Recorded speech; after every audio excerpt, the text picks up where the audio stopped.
dari PPS ke Kecamatan Haji Raya. Hari ini kami menjalankan Undang PKU Nomor 8 Tahun 2022 tentang pembentukan Badan Ad Hoc pembentukan KPPS untuk per desa. Kecamatan Haji Raya sendiri ada 112 KPPS. Itu sudah termasuk TPS khusus yaitu di LP. Sementara KPPS-nya ada sejumlah 784.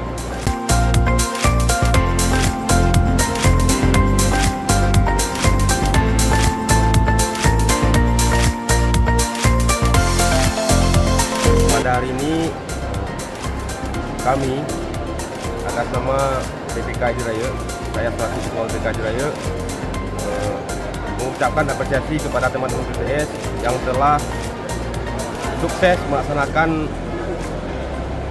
pelantikan KPPS se-Kecamatan Haji Raya dengan jumlah peserta 784 orang yang tersebar di 112 TPS di Haji Raya.